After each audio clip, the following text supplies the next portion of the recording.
Hello everyone, welcome back to the Good Life Warrior channel. I hope you're doing well. Today's topic is about inspection.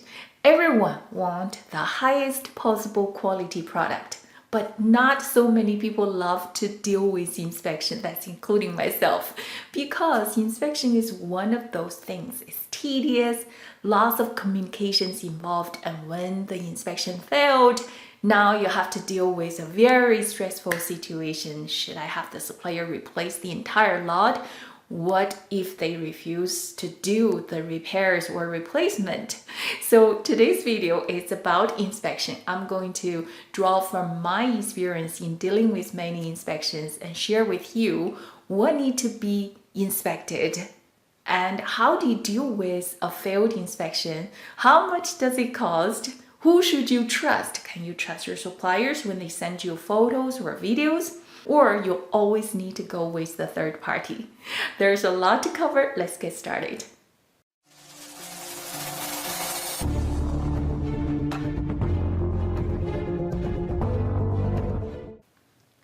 By the way, when does the inspection start? Does it start when your products are finally finished and is staged in your supplier's factory? The inspector comes in to inspect your product.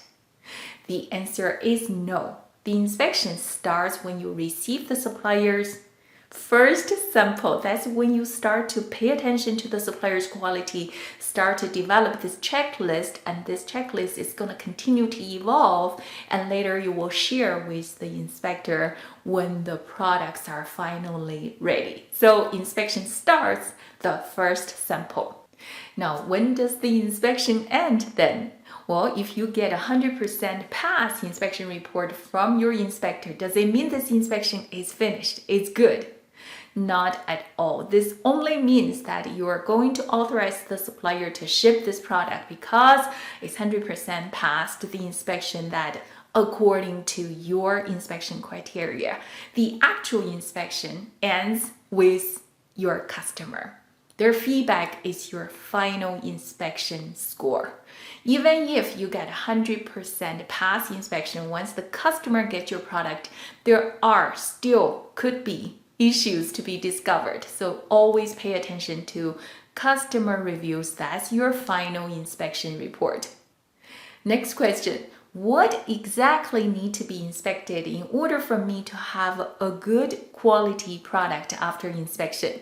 Well, this is a broad subject because there are billions of products, right? Each product requires different specific inspection checklist. How do you prepare yourself? If you're new to a product niche, it could be getting into a cell phone cover business or a rubber ducky, a toy business, or electronic products, right? How do you prepare yourself so you know how to prepare an inspection checklist so you can have a good quality product? Well, let me give you a tip. Remember these 3 F's, not 3 fails. The first F is fit. The second F, form. Third F, function. Fit, form, and function. These are the 3 anchors for you to develop a good inspection checklist. Let's use the rubber ducky as a quick example so we understand the 3 F's. The first F is the fit, right? Does the rubber ducky need to be fit into something? Let's just say you have a rubber ducky docking station. The docking station is 2 centimeters wide and your duck is 2.4 centimeters wide. Can your duck dock into your dog? Your duck dock into your dog? The answer is no, because your duck is too wide, so that's fit. Whether it's a small component fit into another component or is this bigger product fit into another product, you have to think about how everything fit together. The second is form. Form mostly refer to the shape, the look, the texture, the touch, how it looks. So if the rubber ducky is purple, you give your supplier the RAL number or Pantone color number, but the color is off red or it's too yellow, too blue, that is not meeting your specification for the form. The function finally does the ducky actually float? If there's a small leakings in the plug underneath the duck belly, this duck may eventually sink into the bottom water, right? So that's a quick example on fit, form, and function. Next question, how do you deal with the failed inspections? Well, nobody wants their inspection to fail. It's the most stressful time of the year after you invest so much time researching the product, develop the product, and then produce the product, and then finally you have the product, but the product inspection failed. What to do now? Well, to deal with the failed inspection, you have to deal with it before the inspection failed. The first thing to remember is never ever pay more than 30% down payment.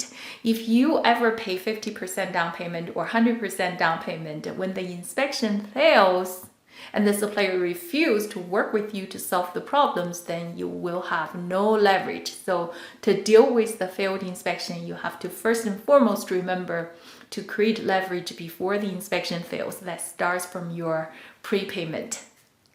The second thing is to put everything you want when the inspection fails on your purchase order. Say it upfront before you make your down payment. When the inspection fails, inevitably your shipment is going to be delayed. It could be 2 weeks, it could be 2 months, right? If that happens, do you demand delay shipment penalty? Who's going to pay for the second inspection? Are you going to come up another $500 to inspect the product again? The supplier is at fault. Who's going to pay for the second inspection? Say everything you want upfront on your purchase order. That's what you need to do before the inspection fails. When the product actually fails the inspection, in your mind, you got to understand what the supplier could do to make it right. The first thing they could do is to rework. That is to deal with the minor issues. It could be surface scratch or the packaging is dirty. All they have to do is to put some labels on the product, rework or repair the product. The other one is replacement. Replacement is a more costly approach. The supplier needs to put out more raw material, put the product back to the production line and reproduce the product. This is a very costly remedy for the supplier. So when you deal with a failed inspection, think about what you want the supplier do to fix the problem. Is that rework, repair, or is it replacement? When it's a complete replacement, keep in mind, you're going to get a lot more resistance. Every failed inspection situation is different. What you should do? My recommendation is to stand firm. You got to teach your supplier of your quality standard.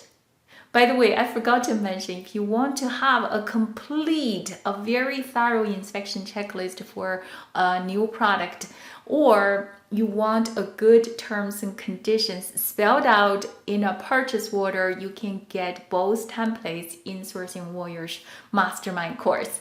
Now let's quickly touch base on how much does inspection cost. Well, I strongly recommend you shop around, get the referrals, join Sourcing Warriors Facebook group, ask for the specific person who used the specific inspector or a specific inspection company to get recommendations and see how much they paid for it. The average cost could range between $100 to $300 per Monday. Per Monday means per inspector. If you have one inspector going to this location, it costs $100, and you have 2 inspectors going to the same location so you can finish in one day, it costs $200, right? But if you only want one inspector to do the job the first day and the second day, it costs you the same, it's $200. So understand how much per Monday, then you will be able to estimate how many days needed, then you will be able to figure out how much cost it's going to be. Next question is a very good question. My supplier is a very good supplier. They sent me inspection photos. They even included the inspection video. We really appreciate that. I want to save some money on inspection. Should I trust supplier's photos and videos instead of hiring a third-party inspection company? Can you trust your supplier? The answer is yes. Should you trust your supplier? The answer is no. If you want to run your business like a business, remember this. It is inspection each and every time. Whether it's 100% inspection or random inspection, that is up to you. However, inspection should be each and every time by a third party. So that's my answer to you. Now let's go back. When does the inspection start? From the first sample, first time when you receive the supplier's product sample. Where does it end? The customer. Customer feedback is your final inspection. What need to be inspected? Remember the 3 F's? Fit, form, and function. What happens if the inspection fails? Well, you need to prepare before the inspection fails. Never pay more than 30%. There's a reason for it, but today we don't have time to go into the details. And you need to have a clear, very firm terms and conditions on your purchase order. And finally, can you trust your supplier's inspection report? Yes, you can, and you shouldn't. So the answer is each and every time, always use a third party to inspect your product. This will help you to get the highest quality product. I hope you enjoyed today's video. If you do get some value out of this video, please do give me 2 thumbs up and please do subscribe.